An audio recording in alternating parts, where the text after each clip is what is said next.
Selamat malam pada hari ini, hari Jumat atau malam Sabtu tanggal 24 November 2023. Ini kali ini saya akan membahas tentang apa sih jiwa, batin, sukma, roh.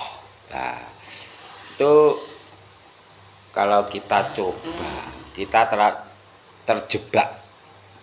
Terjebak apa? Terjebak nama. Ibaratnya kita mengambil air laut di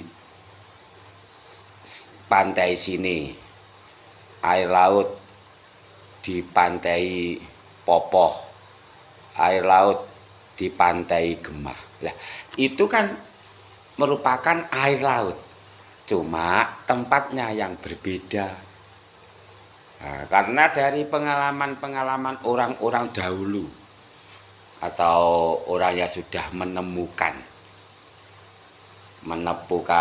dari pemikiran-pemikiran, bisa membedakan antara jiwa, roh, batin, sukma. Itu yang memberi nama kan manusia. Nah, yang berikan manusia. Terjebaknya apa? Itu cuma nama. Nama-nama seperti contoh tadi, dari air, dari laut sini, laut Gemah, laut Popoh. Ini saya buat seperti itu karena saya Tulungagung dan Galek. Nah, itu cuma nama. Yang paling penting bukan namanya itu, bahwa itu kan ciptaan manusia yang memberikan nama manusia. Yang menciptakan nama manusia, mengapa kita bingung? Yang membuat yo manusia, yang memberi nama yo manusia, yang memberi label manusia. Mengapa kita pusing memikirkan itu? Roh, jiwa, sukma. Ya, yang terpenting bahwa itu kita lahir di bumi ini ada satu kesatuan yang utuh pada diri kita. Karena diri kita ada yang tampak dan tidak ada yang tidak tampak, atau istilahnya goib. Yang tampak ya diri kita ini, yang tidak tampak ya tadi sebutan-sebut tadi. Tapi mengapa kita pusing dengan sebutan itu? Yang terpenting kita menyadari bahwa itu kesatuan yang utuh pada diri kita. Biar orang lain memilah-milah, namanya ini, namanya ini, namanya ini.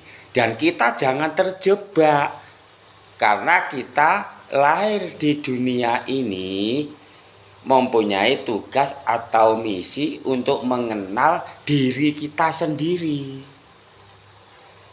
Karena apa? Karena setiap manusia mempunyai tugas masing-masing. Kita tidak boleh duplikat atau meniru. Sekali lagi ini contoh, cuma sebagai pengetahuan saja untuk melatih apa? Kecerdasan pikiran kita. Kita contoh seperti kita ambil Sang Buddha. Sebelum Sang Buddha apa? Ada Krishna. Mengapa Siddhartha Gautama kok tidak meniru Sang Buddha, Sang Krishna? Itu. Lah itu kan mengapa Buddha kok ingin menciptakan diri sendiri? Nah, itu. Contoh lagi, Yesus. Sebelum ada Yesus ada apa? Abraham dan Musa. Mengapa Yesus itu kok tidak seperti Abraham dan Musa? Ya intinya ingin menciptakan pribadi, ingin menggali pada dirinya, kita lepas dari apa? Dari dogma-dogma yang menghantui pada diri kita. Kalau kita sudah merasa bebas pada diri kita, maka kita akan menemui sesuatu kebahagiaan pada diri kita. Karena kita diciptakan yaitu untuk mengenal diri, membangun apa? Kesadaran. Apa sih satu kesadaran? Lah yang namanya kesadaran itu sadar bahwa diri kita ini ada yang tampak, yang tidak tampak, itu aja. Jangan kita meributkan nama-nama yang diciptakan oleh manusia itu sendiri. Yang terpenting bahwa kita itu ada pada diri kita yang namanya sumber daya atau sumber energi atau sumber hidup pada diri kita. Kalau orang Jawa itu dikatakan apa? Siro lan insun. Insun yo siro, siro lan siro yo insun. Ya itu cuma istilah. Yang penting kita apa? Menyadari pada diri kita bahwa kita itu hidup untuk menjalani suatu kehidupan.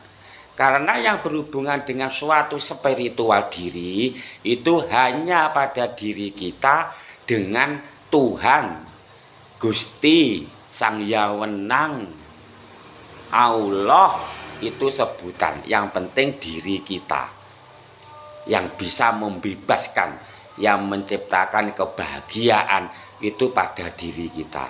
Yang terpenting kita harus selalu sadar pada diri.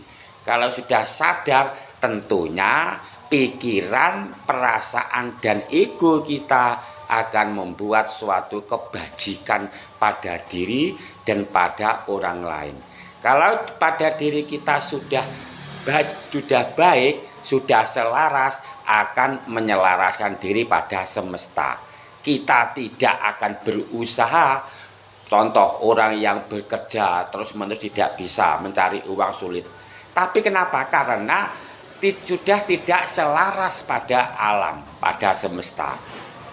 Yang lebih sangat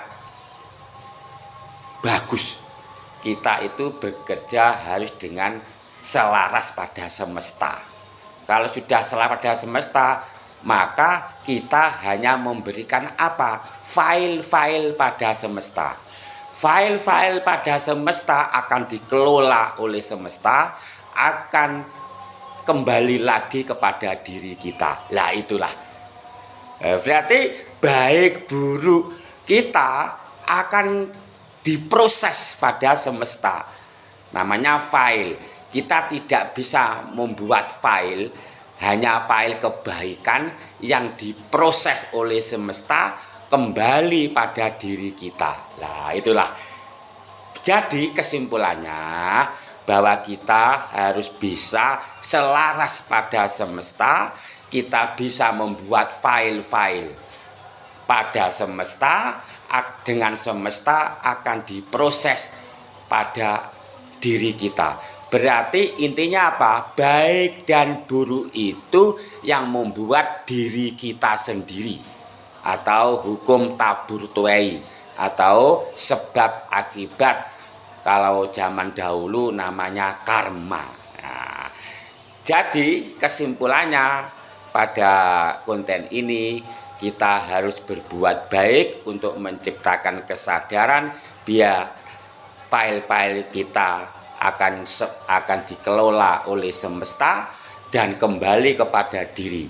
Yang terpenting kita harus bisa selaras pada semesta. Terima kasih. Salam budaya, namo buddhaya, rahayu rahayu rahayu. Om Swastiastu. Merdeka.